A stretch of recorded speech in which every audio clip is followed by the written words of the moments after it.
Carlo. He's gonna testify. Relocate you and your family. You'll be completely safe.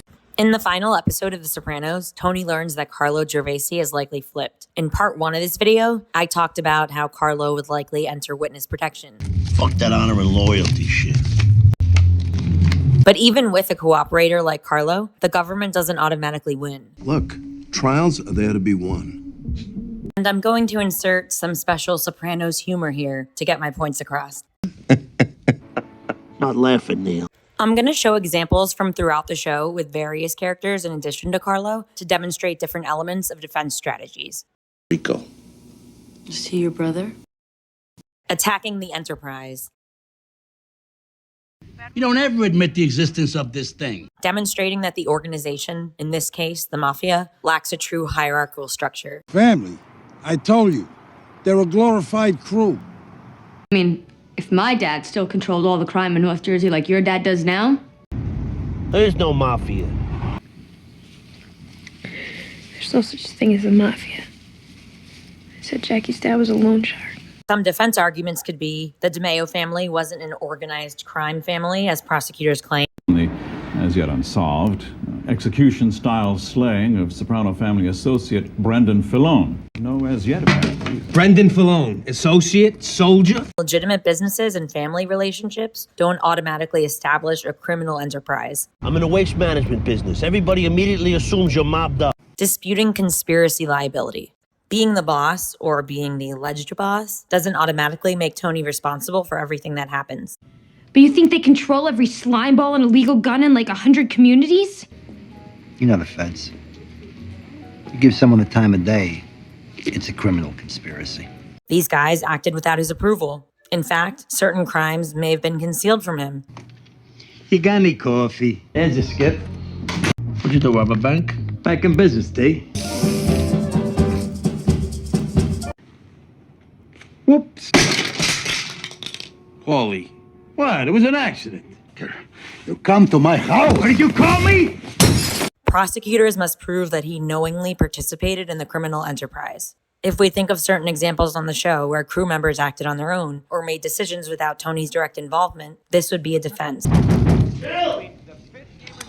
Come on, open the door! Shit. No! What are you there? Tone, you don't want to come in here. Get back in your car and go for a ride. You can't blame T for being pissed. You whacked this kid. You should have waited.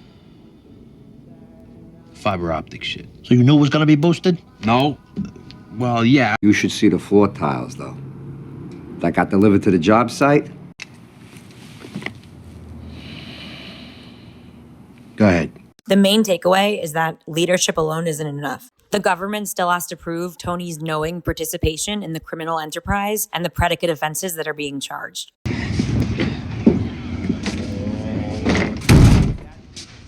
That Dom Gamiello came over, just to break balls. Ray Vito. Carlo... Still hit him first. Impeaching informants, attacking the credibility of cooperating witnesses. If the government's case centers on Carlo's testimony, the defense's first objective is to convince the jury not to trust him. Carlo's son is facing serious prison time. His son Jason's arrest gives him a powerful reason to cooperate, even if that means lying. His kid. The imbecile. Jason. He got picked up yesterday, Patsy told me. For selling ecstasy. It's like when they're little and they get sick. You'd give anything in the world to trade places with them so they don't have to suffer.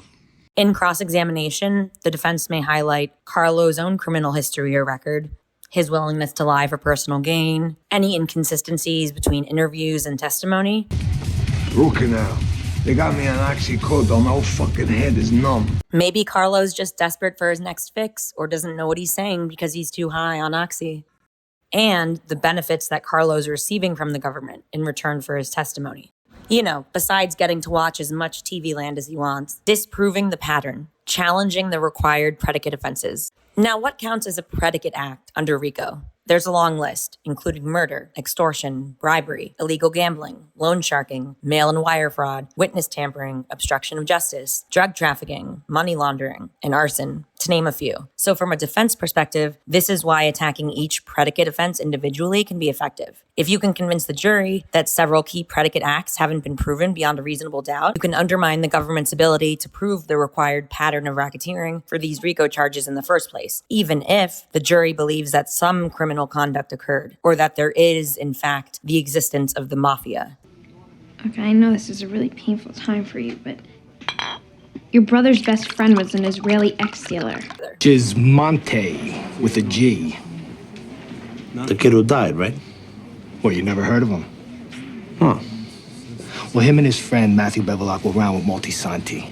The defense would essentially argue that the government is stretching isolated crimes into one sweeping criminal conspiracy, with the idea being that not every crime connected to someone who's in the mob or allegedly in the mob automatically becomes part of a RICO pattern. Conspiracy theories now. Why not? So like a lot of other people, you go around looking for boogeymen to blame, boogeymen with Italian names. Finally, constitutional or evidentiary challenges. This can include filing pretrial motions to suppress wiretaps, electronic surveillance, or evidence obtained from unlawful searches. Surreptitiously enter said premises and leave without notice. What happened? We see something like this in Employee of the Month with Rossi, where he's allowed to walk free because of an error of law enforcement where they mishandled something in the chain of custody. Oh. What chain of custody? They let him go? The chain of custody refers to whether the prosecution can account for who possessed the evidence from the time it was collected until trial. And evidence contamination or handling refers to whether investigators handled the evidence in a way that could affect its reliability or integrity. So eating pizza without gloves while examining evidence, sort of mixing with another colleague, that would generally be an issue of contamination. The defense could argue that the evidence may have been contaminated. Spy was found at a crime scene. My pizza never hurt nobody. Come again, sir? Casting doubt on the integrity of the investigation as a whole. We know the feds got permission to install the wire technology in the basement, but what if they hadn't? Do you know if everything's okay over there? As far as I know, they're in them. Pardon? Nothing. They're different. For this neighborhood, they're a little different, that's all. Correct, Your Honor. Yeah, well, I said you could enter the basement to drop a wire. I mean, how many times do we have to impact this family's right to privacy? Now, say if the only information or evidence they had for the judge was Gene Cusimano's telling them they're different. That wouldn't be enough.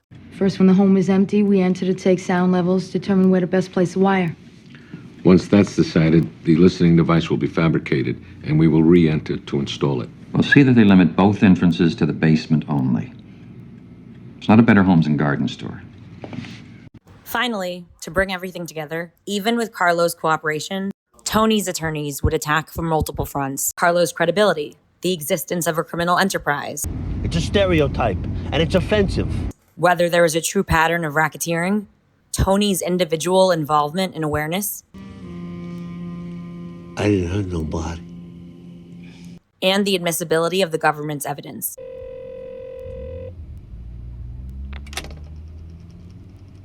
Cafe Napoli.